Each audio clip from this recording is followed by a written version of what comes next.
Hey, Deliverance Chronicles family, Dr. Wayne here. So,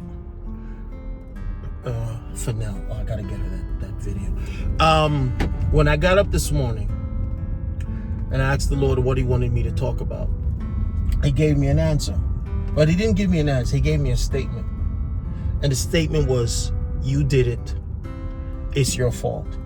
And so I started to ask the Lord, what is the context that you want me to talk about this through? How do you want me to talk about how it is our fault? What are you talking about? And so he started to show me that in most democratic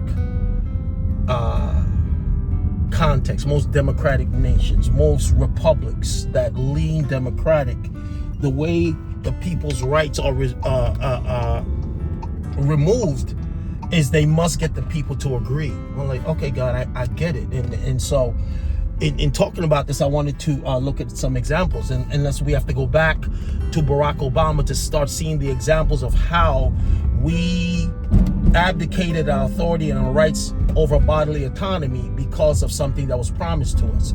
So it's always two truths and a lie. This is how they get us. Two truths and a lie. This is beneficial to us because it's going to give you security.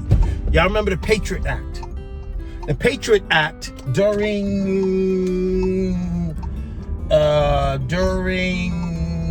Bush the Younger administration, we were told that we needed the Patriot Act because we needed to be able to surveil in the nation. It would be for a set period of time and then it would go away.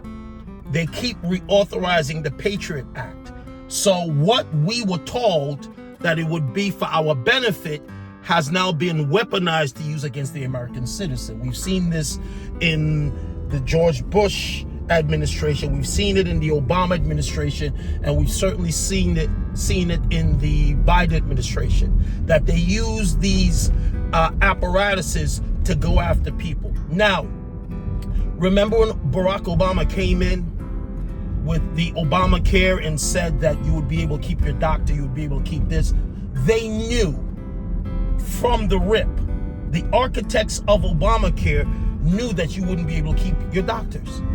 They knew it, but they had to sell the people a lie and claim that it was beneficial in order to grab power. How did they grab power? Now under Obamacare, you do not have, or you're not the custodial of your own medical records. It does not belong to you. It belongs to the state. I don't know if you want to say the state, but the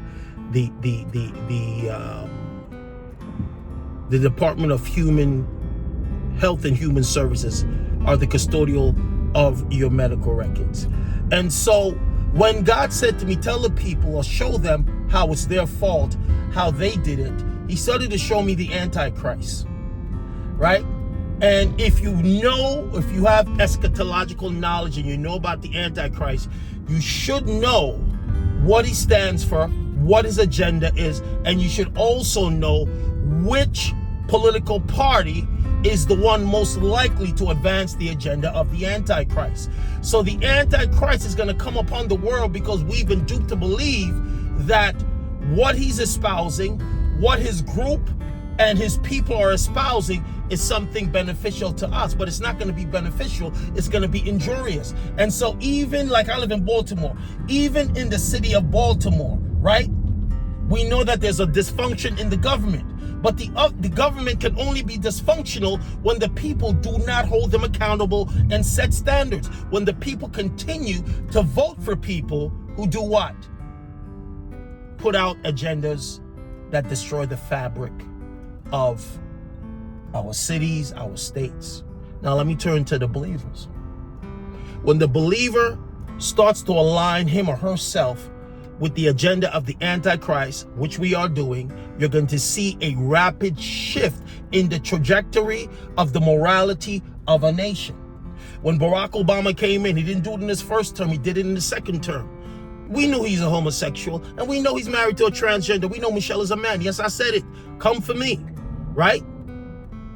But we still allowed him to dictate the morality of a nation based on, remember he said America is no longer a Christian nation. I can't say I disagree or agree, but the statement coming from our political leaders shifts something in the atmosphere and gives a certain principality the authority and the power to operate openly.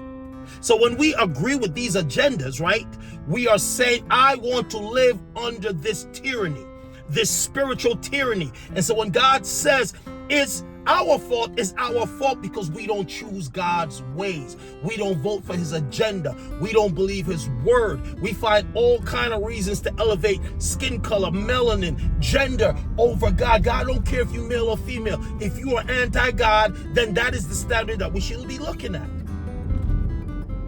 Right?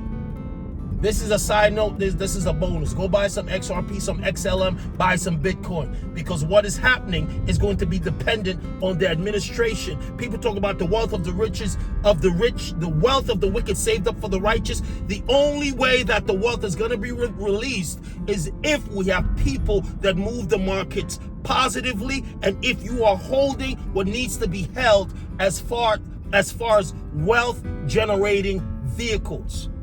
Don't wait until the vehicle is cresting. Jump in during the ride. You'll see what I'm talking about. Let's see where we are 6 months from today. Let's see how this video ages, and let's see if we understand what God is trying to reveal to us, and let's see if our choices have consequences. Some of the things that we say, some of the things that we agree to are going to start appearing, right, in our lives. We're going to start seeing the evidence of these things. And so you need to be aware. But it's our fault. It is our fault. And we need to repent. It's our fault. Blessings, y'all.